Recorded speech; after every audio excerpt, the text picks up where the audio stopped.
बिस्मिल्लाहिर्रहमानिर्रहीम। अस्सलाम वालेकुम।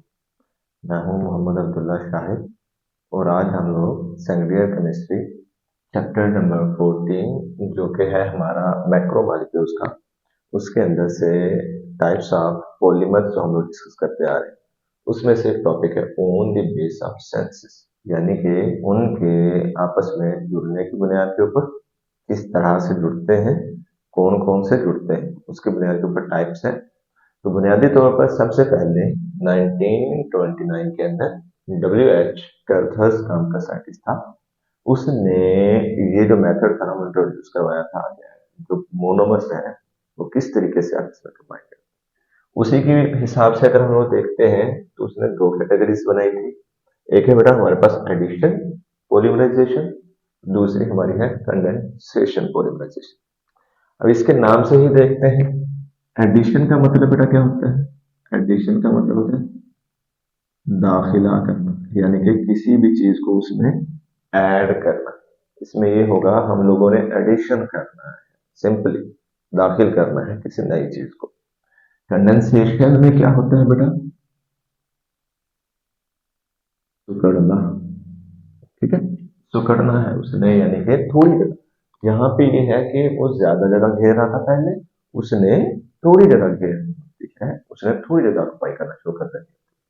लेकिन in case of addition, addition में ये होगा कि फिर जब हम लोग दाखिल करेंगे तो जाहिर सी बात है वो सम ऑफ स्पेस एक्स्ट्रा ऑक्युपाई करना शुरू कर देगा। अब यहाँ पर चीज क्या है, हम लोगों को ये समझने के लिए ना बेटा डिस्कस करना पड़ेगा। ये पेपर में भी शॉर्ट क्वेश्चन के अंदर डिस्कस के तौर पर ही आता है, और मैंने लाइन लगा के इसलिए दोनों को सेपरेट कर दिया है ताकि आप लोगों को पेपर में भी समझना आसान। सबसे पहले डेफिनेशन ही है, addition polymerisation is a type of polymerisation in which, जिसके अंदर अनसैचुरेटेड, यानी कि जो अनसैचुरेटेड जिसमें कार्बन कार्बन के दरमियान में डबल या ट्रिपल बॉन्ड होगा, मोनोमर, जो मोनोमर्स यानी कि सिंगल यूनिट्स हैं, कंबाइन जुड़ते हैं टू फॉर्म बनाने के लिए जो भी प्रोडक्ट बनेगा विदाउट, बगैर किसी भी एलिमिनेशन यानी कि इखराज, किसका? Small molecule. यानी कि एडिशन पॉलीमराइजेशन एक वो टाइप होती है जिसमें किसी भी चीज का रिमूवल नहीं होता। सिंपली जो मोनोमर्स हैं वो आपस में आकर जुड़ जाते हैं, और उसमें ये भी होता है कि नई चीज का सम ऑफ द टाइम एडिशन भी हो जाता है, नई चीज भी दाखिल कर देते हैं एक्स्ट्रा। ठीक है। अब जो कंडेंसेशन होगी, नाम से ही पता चल रहा है सुकड़ना। जो पहले ज्यादा जगह घेरी थी उसने बेटा कम जगह घेरनी शुरू कर देनी होती है। ये एक वो पॉलीमराइजेशन की टाइप होती है इन विच अनसैचुरेटेड सैचुरेटेड मोनोमर्स कंबाइन आपस में जुड़ते हैं तो फॉर्म बनाने के लिए एक प्रोडक्ट विद द एलिमिनेशन, जिसमें इखराज होगा इसका समान मॉलिक्यूल। अब जाहिर सी बात है, एक हमारा थैला मट्टी से भरा हुआ है, उसमें से थोड़ी सी मट्टी निकाल दी तो थोड़ी जगह ना घेरना शुरू करते हैं। तो यहाँ पर भी वही चीज है, कंडेंसेशन में सुकड़ना इसीलिए होता है, एलिमिनेशन हो जाता है, इखराज हो जाता है उसका। और दूसरी चीज ये भी आती है, मॉलिक्यूल जब नजदीक आ जाएंगे तो नजदीक आने की बुनियाद के ऊपर उनमें मौजूद इंटरमॉलिक्यूलर स्पेसिंग खत्म हो जाती हैं। उनके खत्म होने की बुनियाद के ऊपर भी हम लोग बोलते हैं तो थोड़ी स्पेस ऑक्युपाई करना शुरू कर देते हैं। ठीक है। अब इसी बुनियाद के ऊपर देखते हैं ना, हमारे पास जो एडिशनल पॉलीमराइजेशन होती है ये मोस्टली होमो पॉलीमराइजेशन करती है। होमो पॉलीमराइजेशन में क्या होगा कि एक जैसे पॉलीमर्स जो मोनोमर्स, एक जैसे मोनोमर्स आपस में कंबाइन करते हैं एडिशन करवाने के लिए, तो वो होमो पॉलीमराइजेशन है। जैसे अगर एक मॉलिक्यूल इथाइलीन का है तो अगला भी इथाइलीन का होगा, अगर एक जो है वो हमारे पास ग्लाइसिन का है तो ग्लाइसिन का होगा। इसी तरीके से जो एडिशन पॉलीमराइजेशन होती है इसमें मोस्ट प्रोबेबली होमो पॉलीमराइजेशन ही शो होती है। लेकिन जो कंडेंसेशन होती है इसमें हेट्रो पॉलीमराइजेशन होती है। हेट्रो मीन्स बेटा डिफरेंट टाइप ऑफ पॉलीमराइजेशन होती है, और ये डिफरेंट होती है उसमें भी मोस्ट इंपोर्टेंट टू पॉलीमर्स करते हैं, एक डर पॉलीमर्स ना होने के बराबर। को में यानी कि दो टाइप के पॉलीमर्स, जैसे हम लोग यहाँ पे भी देखेंगे टर्पेथाइलिक एसिड है और एथाइलिन ग्लाइकोल है। तो ये जो है ना वो हमारे पास कंपाउंड यहाँ पे शो करेंगे।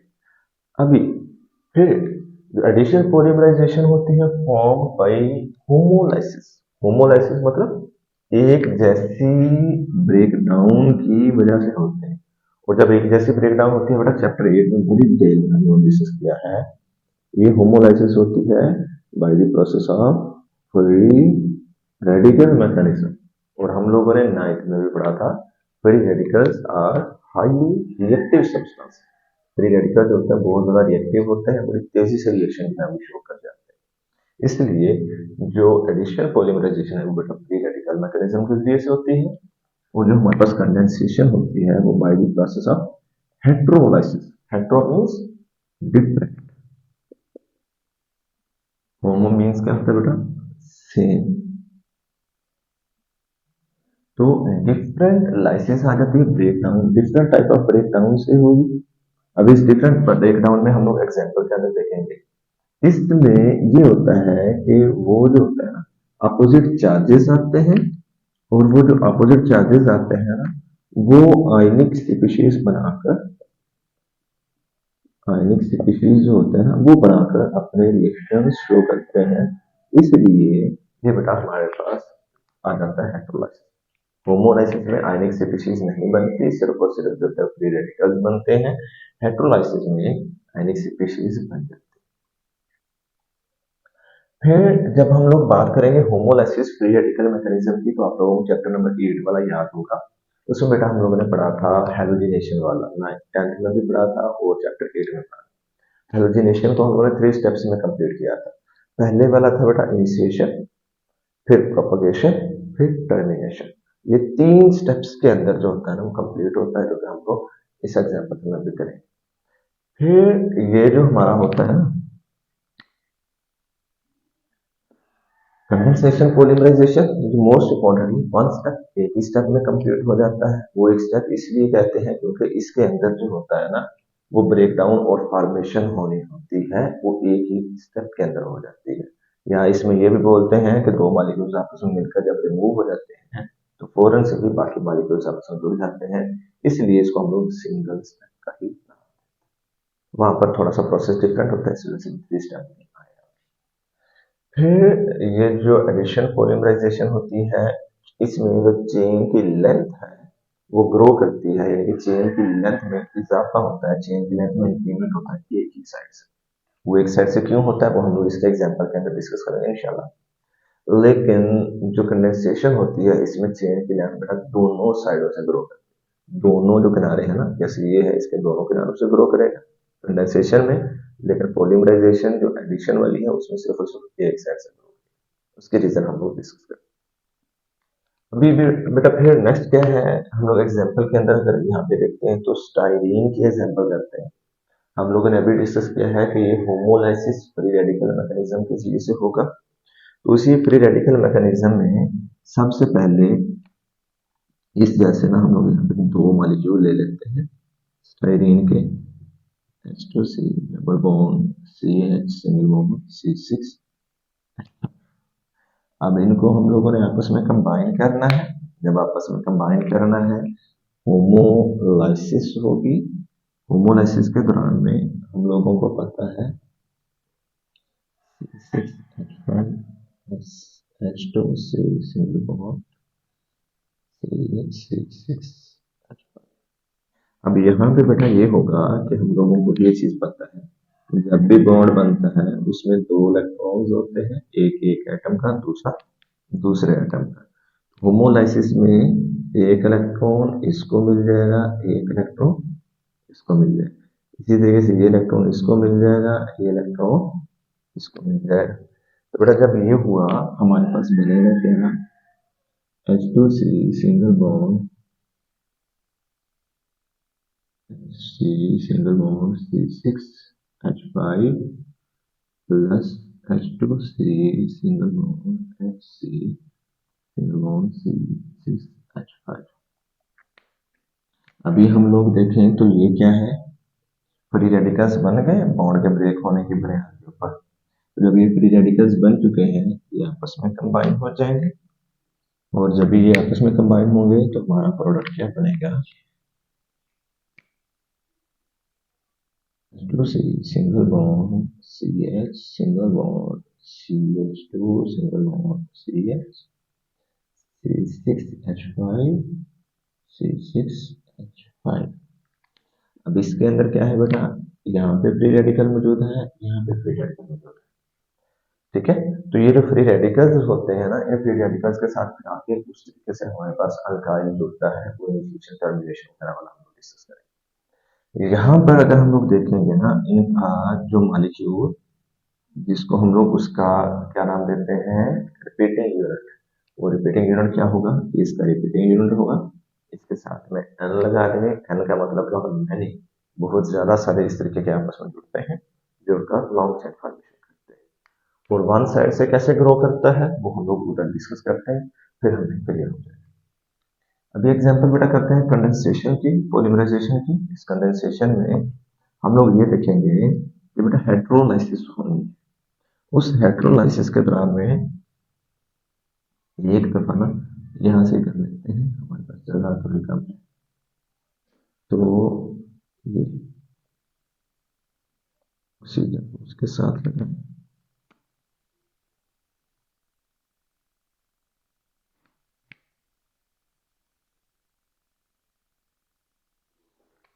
अब इसमें होगा ये ऑक्सीजन की इलेक्ट्रोनेगेटिविटी ज्यादा होती है, इस वजह से ये लोन पेयर को अपनी तरफ खींच लेगा, हाइड्रोजन की कम होती है ऑक्सीजन की ज्यादा होती है, ये अपनी तरफ खींच लेगा, ये हाइड्रोजन ये हाइड्रोक्साइड आपस में मिलेंगे, मिलकर वाटर का मॉलिक्यूल बना देते हैं, और पीछे क्या बचेगा, HOC डबल बॉन्ड O,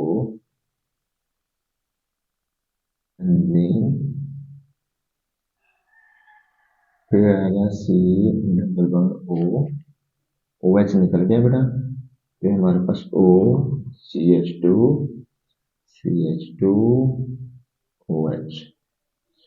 अब इसमें क्या होगा, इस कार्बन के ऊपर से OH निकला पॉजिटिव चार्ज, ऑक्सीजन के ऊपर से H निकला तो नेगेटिव चार्ज है, फिर opposite charges attract each other, ये एक दूसरे को अट्रैक्ट करेंगे, जब अट्रैक्ट करेंगे तो हमारे पास कंपाउंड बनेगा HOC डबल बॉन्ड O,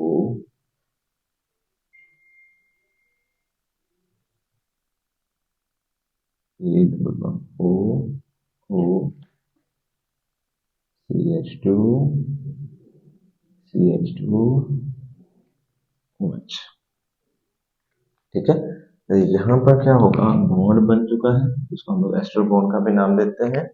इसके अंदर फिर ये होगा, अगर इसने मजीद, यहाँ पर तो दो मोनोमर ही जुड़े हैं, अगर इसने मजीद चेन लंबी करनी होती है तो इधर से ये H निकल जाएगा, इधर से OH निकल जाएगा, OH निकलेगा तो किसी और H के साथ वाटर, इधर से H निकलेगा किसी और OH के साथ तो वाटर। फिर हम लोग यूं लिखेंगे कि इतना इसका क्या है, रिपीटिंग यूनिट है, एन लिख देते हैं, यानी कि बहुत ज्यादा सारे मॉलिक्यूल्स मिलते हैं, इनका कोई भी पॉलीमर बनाने की एबिलिटी बना देते हैं। अब ये दोनों साइडों से ग्रो करेगी चेन, वो कैसे, इस साइड से H निकलता जाएगा, उसके साथ OH निकल के फिर क्या होगा, C डबल बॉन्ड O जुड़ता जाएगा, इस साइड से OH निकलेगा, OH निकलने की बुनियाद के ऊपर ऑक्सीजन वाला ये वाला बॉन्ड बनता जाएगा, और लॉन्ग चेन फॉर्मेशन होती है दोनों साइडों से।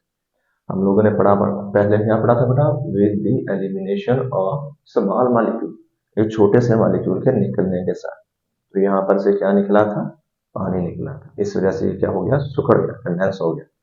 यहाँ पर क्या पढ़ा था, विदाउट एलिमिनेशन, बगैर निकलने के, तो यहाँ पर से कोई भी चीज एलिमिनेट नहीं हुई।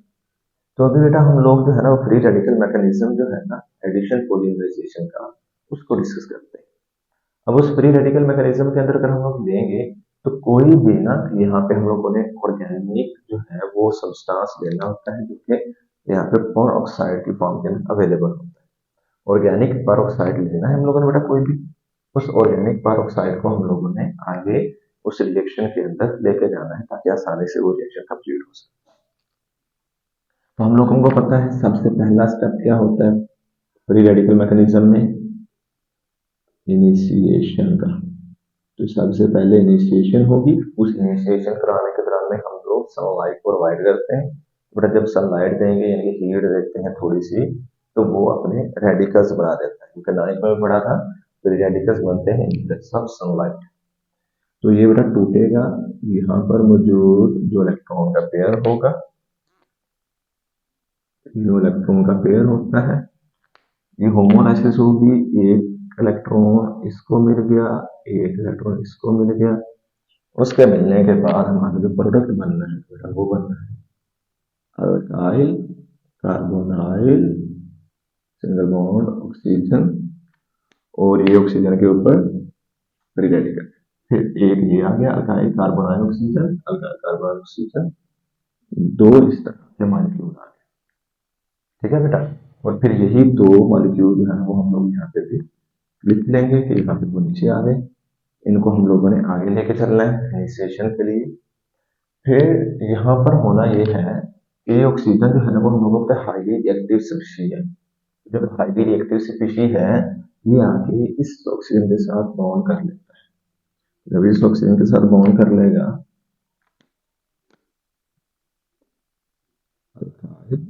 कार्बोनाइल, अब इसने क्या कर लिया, डबल बॉन्ड कर लिया। कार्बन की वैलेंसी एक्स्ट्रा होगी बेटा, जब कार्बन की वैलेंसी एक्स्ट्रा होगी तो कार्बन क्या करेगा, यहाँ पर से होमोलाइसिस करवा देगा, और उसी होमोलाइसिस की बुनियाद के ऊपर यहाँ पे alkyl plus double bond O, double bond O, जिसको हम लोग CO2 पे बेटा बोलते हैं, वो बन जाएगा।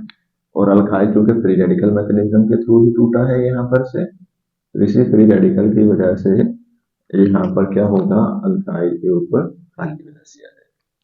और ये अल्काइल कितने टूटे हैं, दो कंपाउंड थे, दो अल्काइल और दो ही कार्बन डाइऑक्साइड के मॉलिक्यूल यहाँ पे बने। सही है। फिर नेक्स्ट पहला स्टेप था इनिशिएशन वाला, दूसरा स्टेप बेटा हमारा होता है प्रोपगेशन। प्रोपगेशन मतलब तरक्की देना। इनिशिएशन में हम लोगों ने शुरू करवा दिया था, अब हम लोगों ने प्रोपगेट करना है, उसको तरक्की देना।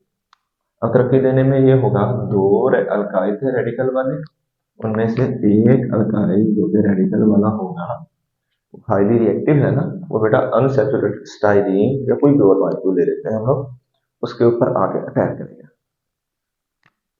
तो जब ये अटैक करेगा, alkyl CH2 double bond CH C6H5, alkyl तो हो गया यहाँ पे स्टेबल। अब ये कार्बन अनस्टेबल हो गया क्योंकि इसके बॉन्ड 5 हो गए, तो 5 बॉन्ड को वो होमोलाइसिस के थ्रू यहाँ से तोड़ेगा, और उसी होमोलाइसिस के दौरान में ये जो एक है वो इसको, एक इसको मिल जाएगा। जब यूं होगा, हमारे पास बेटा आएगा alkyl CH2 CH C6H5, bond टूटने की वजह से ये बेटा फ्री रेडिकल बन जाएगा। ठीक है, ये तो था हमारे पास प्रोपगेशन, यानी कि उसको हमने तरक्की दी। प्रोपगेशन के बाद आएगा टर्मिनेशन, इख्तिताम करना है। इस टर्मिनेशन के दौरान में, सॉरी प्रोपगेशन के अंदर ही हम लोग इसको भी इंक्लूड करेंगे, टर्मिनेशन तो अभी नहीं है, अभी तो हम लोगों ने चेन को ग्रो करवाना है। यही चेन है ना, ये तो अभी मोनोमर ही बना है, अभी इसको हम लोगों ने पॉलीमर के अंदर कन्वर्ट करना है, ये तो फिर क्या करना है। तो फिर क्या होगा बेटा, ये क्योंकि होमो पॉलीमराइजेशन की वजह से बनता है, हम लोगों ने यहाँ पे डिस्कस किया, इसीलिए इसी जैसा एक और स्टाइरीन का मॉलिक्यूल हम लोग लेंगे। उस स्टाइरीन के मॉलिक्यूल के अंदर अगर हम लोग देखें, ये कार्बन हाईली रिएक्टिव है, हाईली रिएक्टिव कार्बन यहाँ से इस कार्बन के ऊपर अटैक करेगा। जब इस कार्बन के ऊपर अटैक करेगा, फिर क्या होगा, alkyl CH2 single bond CH single bond CH2 single bond CH single bond C6H5 बन जाएगा। अब यहाँ पे डबल बॉन्ड था ना बेटा, ये वाला डबल बॉन्ड था, ये डबल बॉन्ड भी होमोलाइसिस के जरिए से टूट जाएगा, और जब ये होमोलाइसिस के जरिए से टूटेगा तो ये वाला कार्बन फ्री रेडिकल बन जाएगा। ठीक है, इस तरीके से ये फ्री रेडिकल वाला मॉलिक्यूल किसी और स्टाइरिन के ऊपर अटैक करेगा, एक कार्बन के साथ जुड़ जाएगा, दूसरे कार्बन जो होगा वो फ्री रेडिकल वो अगले के ऊपर अटैक करेगा, वो उससे अगले के ऊपर, उससे अगले के ऊपर, सो ऑन होगा, वो अटैक चलता ही रहता है। अभी चीज क्या है, यहाँ पे हम लोगों ने पढ़ी थी chain grows from one side, chain एक साइड से ग्रो करती है। तो बेटा एक साइड के ऊपर तो खाली वैलेंसी ही नहीं है, शुरू से ही हम लोग देख रहे हैं एक साइड के ऊपर खाली वैलेंसी नहीं है, एक साइड के ऊपर खाली वैलेंसी है। वो खाली वैलेंसी यानी कि फ्री रेडिकल है, वो फ्री रेडिकल वाला अटैक करता है, इस वजह से भी एक साइड बंद हो जाती है, दूसरी साइड फ्री रेडिकल, वो फ्री रेडिकल अकेले के ऊपर अटैक करता है। इस तरीके से जो लॉन्ग चेन होती है ना, उसकी फॉर्मेशन बेटा हो जाती है। फिर इसमें से अल्काइल तो रहना ही रहना है, यहाँ पर रिपीटिंग यूनिट के साथ में, सॉरी यहाँ पे फिनाइल। अच्छा, इसमें रिपीटिंग यूनिट कितना है हमारा, ये वाली चीज इतनी बारी बारी दोहराई जा रही है, ये वाला मॉलिक्यूल दोबारा से दोबारा आ रहा है। इस वजह से हम लोगों ने जब भी मॉलिक्यूल को कंप्लीट करना हो, चेन को टर्मिनेट, चेन का काम करना हो, तो उस टर्मिनेशन के दौरान में ये होगा अल्काइल CH2CHO, हमारे पास फिनाइल है और साथ में अल्काइल है, एंड मतलब बहुत ज्यादा सारे स्टाइरीन के मॉलिक्यूल जुड़ चुके होंगे, ये अल्काइल आएगा और ये अपनी खाली वैलेंसी और इसकी खाली वैलेंसी को पूरा कर देगा। तो हम लोगों ने दो अल्काइल देखे थे, एक यूज किया था, दूसरा भी मौजूद था, तो वो बेटा साथ में जुड़ेगा, टर्मिनेशन हो जाएगी अल्काइल CH2CH, C6H5 और साथ में अल्काइल होता है। इस तरीके से हम लोग यहाँ पर लिखेंगे एन, एन का मतलब क्या होगा, मैनी, बहुत ज्यादा सारे इस तरह वाले आपस में जुड़ते हैं, जुड़कर लॉन्ग चेन फॉर्मेशन करते हैं बेटा। ये हमारे पास था इनिशिएशन, प्रोपगेशन और टर्मिनेशन। किसमें से था, ये था हमारे पास एडिशन पॉलीमराइजेशन में, एडिशन पॉलीमराइजेशन होती है। होप सो क्लियर होगा, हो गया होगा दोनों साइडों से कैसे ग्रो करती है, फिर एलिमिनेशन होती है, कंडेंसेशन क्यों होती है, और ये जो एडिशन है वो क्यों होती है। बेटा मैं शुरू से आप लोगों को बता रहा हूँ, इसको नाम को समझ के करना है, पॉइंट के नाम को समझ लिया, हमारी डिटेल आगे, ठीक है। इसके अंदर कोई भी क्वेश्चन हो तो आप लोग पूछ सकते हो। थैंक यू सो मच, अल्लाह हाफिज़।